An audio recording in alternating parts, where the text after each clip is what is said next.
Йоу, всем привет, с вами Дос. Йоу, всем привет, с вами Дос. Йоу, всем привет, с вами Скарфа.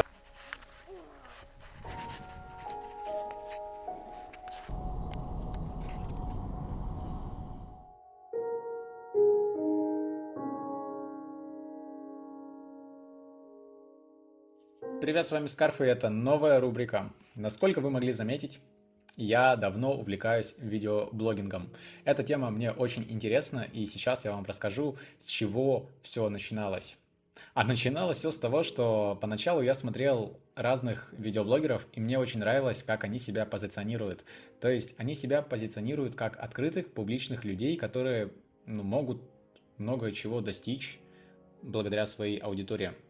И хочу немножечко так отлучиться от темы, сказать вам, что если вам эта рубрика понравилась и вы хотите какое-то продолжение, то оставьте реакцию, я посмотрю и пойму, что вам это интересно, и буду дальше записывать такие подобные видеоролики.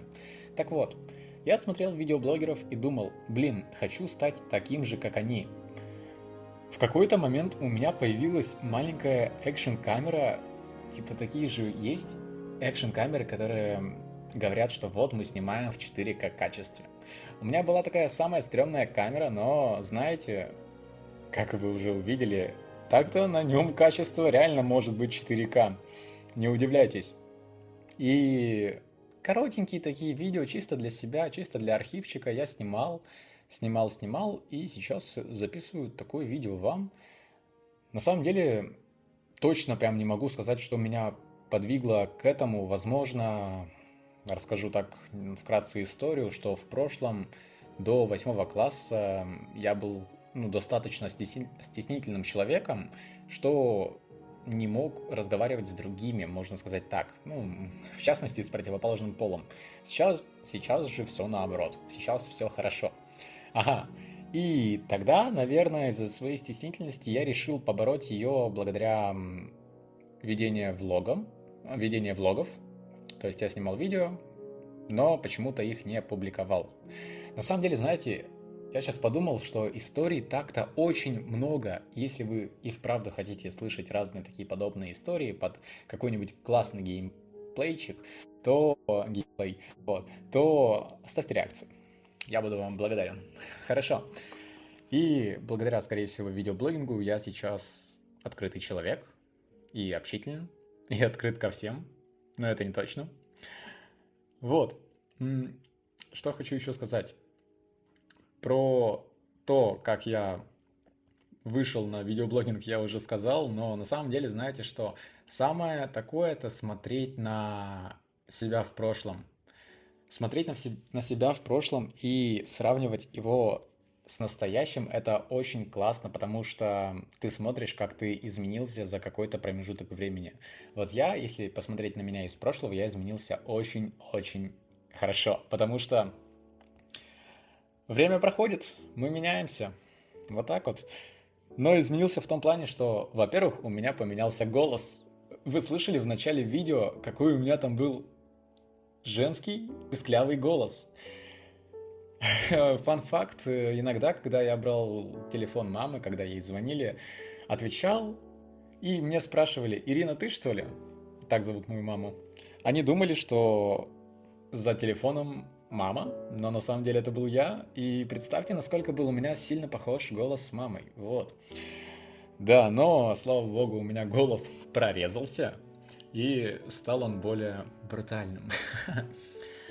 Вот. Слишком много вот опять. Я не знаю. Что могу еще дополнить? Чем дополнить? Я не готовился, если честно, так что извините за... Это все-таки первое видео в такой новой рубрике. Я даже без сценария все это, просто на импровизацию, и говорю, что помню.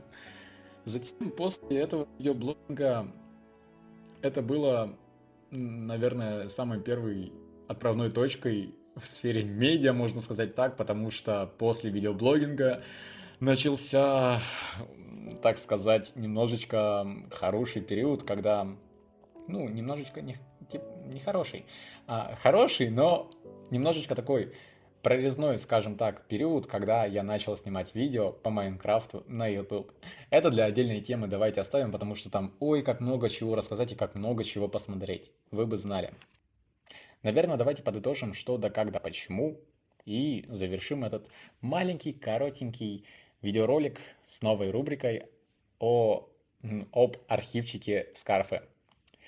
Могу сказать так, что в любом возрасте, сколько бы вам сейчас лет не было, снимайте видео для архива своего личного, потому что это настолько в будущем вас будет мотивировать, и не только мотивировать, вдохновлять, впечатлять, удивлять, потому что вы смотрите на себя в прошлом и думаете, какой он же был маленький, или какая она была маленькая, и просто умиляетесь с этого.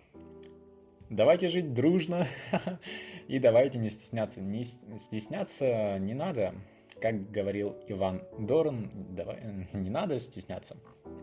И в конце ролика скажу, если вам и вправду понравилась эта новая рубрика, то, пожалуйста, оставьте реакцию, потому что от реакции зависит многое, от реакции зависит продолжение этой прекрасной рубрики, потому что реально рассказывать свои старые истории это классно, и надеюсь, вам такая рубрика зайдет. В будущем, я обещаю, я подготовлю сценарий, напишу все как надо, и не будет такой каши, что я не смогу что-то выговаривать или что-то подобное. Вот. А на этом у меня все. Всем спасибо за прослушивание или просмотр. Всем до новых встреч и пока-пока.